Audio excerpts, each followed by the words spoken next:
Familia, vénganse por favor para acá porque vamos a tratar un tema súper interesante. Según la CONAPRED, fíjese usted, en el 2018, 1 de cada 4 mexicanos considera que una persona con discapacidad es de poca ayuda en el trabajo. Y la mitad de las personas con discapacidad en nuestro país está convencida que sus derechos no se respetan, así de fuerte. ¿Cuál es la razón de esta realidad? Tenemos hoy aquí a María Fernanda Méndez, directora general de la Fundación Internacional María Luisa de Moreno en México, y para hablarnos de este tema que es súper importante, diría yo importantísimo. Bienvenida, ¿cómo estás? Hola, bienvenida. Bueno, pues muchísimas gracias. Precisamente diciembre, mes de la discapacidad, declarado por las Naciones Unidas el día 3 de diciembre. Y sí, como comentas, Carlos, infortunadamente en México todavía nos falta una cultura en torno a la inclusión social y laboral de las personas con discapacidad. Pero ¿cuáles serían los motivos por que los contratantes no pues ahora sí que contratan este tipo de personas? Sí, bueno, tenemos múltiples motivos. El principal de ellos es un tema cultural. Todavía, como comentas, en esta encuesta nacional que es desarrollada recientemente la CONAPRED, creemos que discapacidad es incapacidad. Todavía creemos que las personas con discapacidad no tienen esa facilidad de desarrollarse en los diferentes ámbitos productivos y laborales del país. Entonces, por ello mismo, por esa creencia, no hay esa facilidad para contratar a las personas con discapacidad. También hay diferentes tipos de discapacidades y grados. Claro. Sí, claro, tenemos discapacidad física, entonces, por ejemplo, las personas que están en silla de ruedas, discapacidad sensorial, tenemos discapacidad mental y también discapacidad intelectual. Sin embargo, las personas con el tipo de discapacidad que tengan pueden desarrollar habilidades para diferentes áreas. Por ejemplo, en las partes de producción de una planta, muchas veces las personas con discapacidad auditiva son mucho más productivas que una persona que no tiene discapacidad, porque están concentradas en el trabajo y producen muchísimo más. Entonces, es un tema de desconocimiento tanto del empresariado y también muchas veces de la misma población con discapacidad, que a causa de esa exclusión que ha ido viviendo le ha faltado pues tener ese empuje para tocar las puertas, ese ánimo para tocar las puertas ante los empleadores. ¿Cómo podemos modificar, cambiar, desarrollar, hacer algo en nuestra cultura para que sea distinto? ¿Quién serían las autoridades responsables? ¿Es cuestión del gobierno, sectores privados, educación? ¿Es algo desde o sea, ¿en dónde empieza? La verdad es de todos, es un tema de toda la sociedad, desde una creación de políticas públicas que apoyen, que fomenten. Por ejemplo, hay países en Europa que fomentan la inclusión de personas con discapacidad a través de beneficios tributarios. Es un tema entonces de políticas públicas, pero también de la sociedad, de que desde pequeñitos veamos a las personas con discapacidad como iguales a nosotros, que empecemos a entender que son sujetos de derechos y que tienen todas las capacidades como cualquiera de nosotros. Es un tema social y cultural. Por supuesto, yo creo que también que muchas veces decimos que no emplean a personas discapacitadas, pero nosotros como sociedad tampoco somos amorosos y compasivos. Es terrible. Pero bueno, platíqueme por favor de la Fundación Internacional María Luisa de Moreno a favor de las personas discapacitadas. Bueno, con discapacidad, perdón.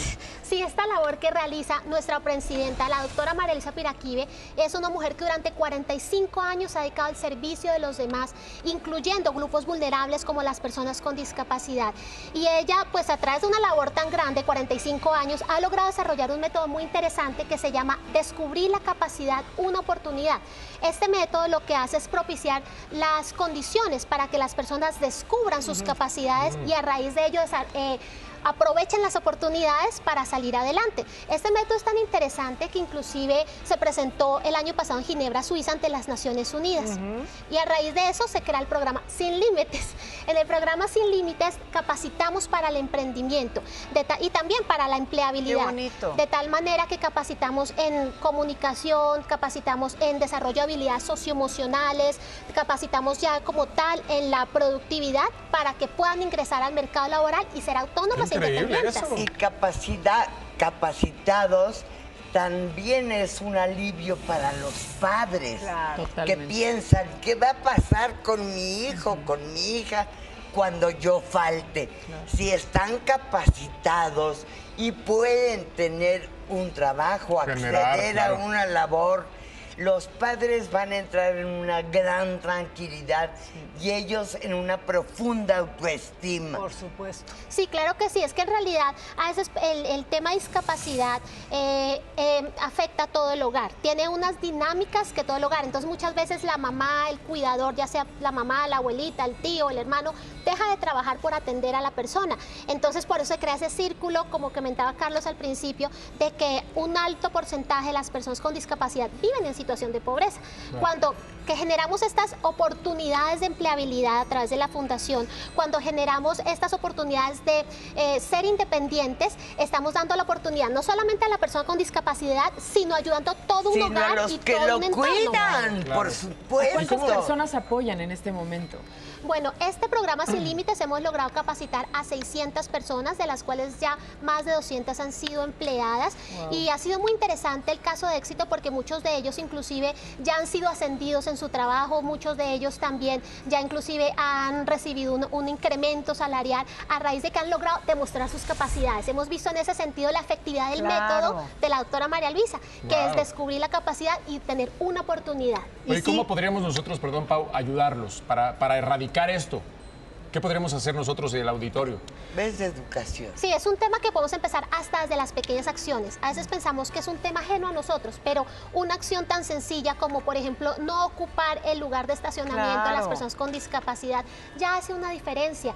Darle la oportunidad a una persona con discapacidad que quiere trabajar, darle la oportunidad que muestre sus talentos. Es un tema que inclusive en nuestras mismas familias podemos empezar a ser incluyentes, empezar a ver a que el niño con discapacidad que va a la escuela lo veamos como cualquier otro niño que tiene muchas habilidades por demostrar. Claro. Es educación, amor, porque los papás ya dicen que mi hijo vaya a una escuela normal y en la escuela no lo reciben con la misma alegría. Hay que educar, mi vida. Yo creo que todo depende de la educación que tengamos. Claro. Que se nos eduque para admitir a la gente con discapacidad y no como una caridad, porque eso también les afecta, sino como una oportunidad. Por supuesto, aparte en las escuelas se ha comprobado cómo los niños con discapacidad ayudan más a los niños que no las tienen. Entonces, seamos más amorosos, más compasivos y de verdad tomarnos de las manos como comunidad. Claro. Porque tienen derecho, al mismo derecho, ¿no? Por supuesto. Absolutamente. Sí, y también dar a conocer y difundir. Por ejemplo, nosotros este 3 de diciembre tenemos el 4º Foro Internacional de Inclusión Social y Productiva para Personas con Discapacidad. Bravo. En este foro va a ser pues este año de manera virtual y vamos precisamente a compartir esas experiencias y casos de éxito entre los 12 países que estamos organizando este evento, donde podemos aprender de los casos de Europa, porque tenemos invitados de Europa, del Cono Sur, por ejemplo, de Chile, de Perú, de Colombia, por supuesto invitados muy especiales de México en este foro, y todo eso también nos va creando esa cultura en torno a pensar incluyentemente a favor de las personas con discapacidad. ¿Cómo podemos ingresar a ese foro? Sí, el foro lo podemos ver desde nuestra página web, que es www.fundacionmarialuisa.org, y también en nuestras redes sociales nos pueden seguir, es @FIMLM, son todas en todos, estamos en Facebook, Instagram y Twitter.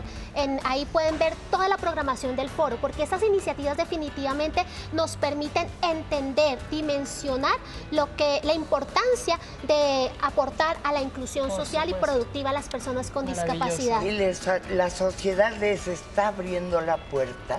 Sí, sí nos está abriendo la puerta. Este foro ha tenido una convocatoria maravillosa, de pronto por ser virtual, ha brindado muchas facilidades, que tenemos ponentes y personas, casos de éxito muy interesantes, como les comento, de México y de diferentes países del mundo. Fernanda, muchísimas gracias por abrirnos los ojos y bueno, a concientizar, familia. Gracias. Bueno, gracias a ustedes. Gracias a ti.